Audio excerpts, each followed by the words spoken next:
छत्रपती संभाजीनगरमध्ये जरांगे पाटील यांना फलकातून डिवचण्यात आलं। फलकावर फडणवीसांचा फोटो लावत जरांगेंवर टीका करण्यात आली। फडणवीसांनी मराठा समाजासाठी केलेल्या कामाची बॅनरबाजी करण्यात आली। फडणवीसांचं कौतुक करणारा बॅनर अंबादास दानवे यांच्या कार्यालयावर लावण्यात आलेला होता। आणि याच परिसरातून आढावा घेतला आमचे प्रतिनिधी सचिन बडे यांनी। पाहूयात। मराठा आरक्षणाच्या मागणीसाठी मुंबईमध्ये मनोज जरांगे पाटील यांचं उपोषण सुरू आहे आणि भगवं वादळ हे मुंबईमध्ये दाखल झालेलं आहे। मात्र दुसरीकडे मनोज जरांगे पाटील यांनी मुख्यमंत्र्यांसंदर्भात एक प्रश्न उपस्थित केला।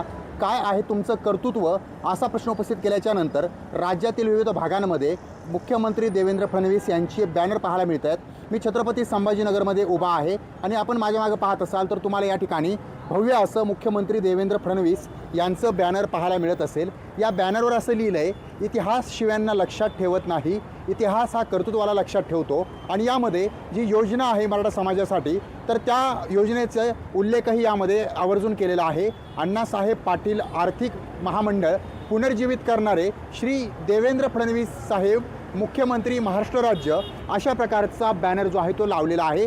आणि एक शिवभक्त अशा प्रकारे बॅनर लावणाऱ्याचं नावही या ठिकाणी देण्यात आलेलं आहे। एकीकडे मनोज जरांगे पाटील यांना डिवचणारा हा बॅनर असं देखील म्हणता येईल, तर दुसरीकडे मनोज जरांगे पाटील यांची कालच भेट घेऊन आलेले विरोधी पक्षनेते तत्कालीन म्हणजेच आता अंबादास दानवे यांच्या कार्यालयाच्या वर हे बॅनर जे आहे ते पाहायला मिळते की एक शिवभक्त अशा आशयाने हे बॅनर लावण्यात आलेले आहेत। त्यामुळे छत्रपती संभाजीनगरमध्ये मनोज जरांगे यांना प्रत्युत्तर देणारं किंवा काय कर्तृत्व आहे किंवा काय कर्तृत्व केलं आहे, मराठा समाजासाठी काय केलं आहे हा दाखवणारा बॅनर जो आहे तो छत्रपती संभाजीनगरातील मुख्य ठिकाणी आणि चौकांमध्ये पाहायला मिळतोय।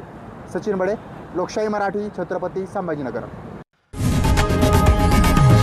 लोकशाही मराठी ऐका, पहा, जागरूक रहा।